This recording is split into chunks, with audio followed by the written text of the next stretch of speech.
The day I learned I was enough. For the longest time, I lived believing I wasn't enough. Not enough for my family, not enough for my friends, not enough for the world around me. I thought if I could just work harder, say the right things, be quieter, smile more, maybe then someone would finally see me, really see me, and love me for who I was. So I started living my life on other people's terms. I hid my true feelings behind forced smiles.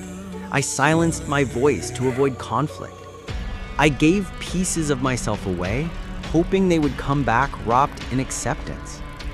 But no matter how much I gave, no matter how much I tried, the void inside me only grew. One day, after a long string of days feeling invisible and empty, I found myself sitting alone in my room, overwhelmed by exhaustion. Not the kind you get from physical work, but the kind that weighs on your soul. I realized I had been running a marathon, chasing a version of myself I didn't even recognize. I was tired of being what others expected, tired of pretending, tired of shrinking to fit into spaces that weren't meant for me. And in that quiet moment, I asked myself, what if I stopped trying to be enough for everyone else and started being enough for me? That question didn't come with an immediate answer. It came with fear. Fear that if I stopped chasing approval, I'd lose the little acceptance I had. Fear that maybe I was truly not enough, not for them and not even for myself. But I made a choice. A simple yet powerful choice to start honoring my own heart. I began by listening to the parts of me I'd ignored for so long, the doubts, the dreams, the hurts. I gave myself permission to feel, to cry, to say no. I stopped apologizing for my limits and my needs. I started building boundaries, not walls, but fences to protect my peace. It wasn't easy. Old habits are stubborn. The voices that told me I wasn't good enough were loud and persistent.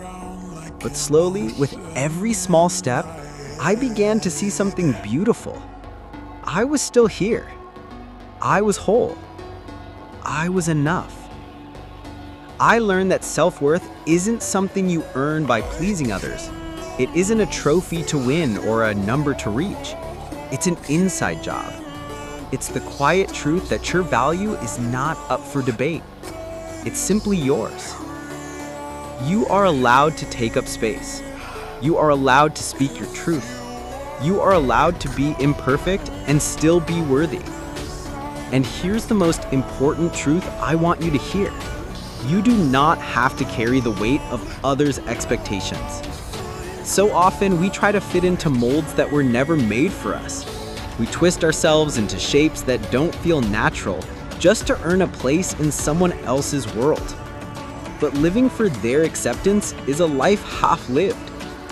It's time to let go. Let go of the need to be perfect. Let go of the fear of disappointing others. Let go of the belief that your worth depends on their approval. Instead, start choosing yourself. Choose your happiness, choose your peace, choose your truth. Because when you finally accept that you are enough, just as you are, something shifts. The world doesn't seem so heavy. The noise quiets. And you begin to live with a freedom you never thought possible.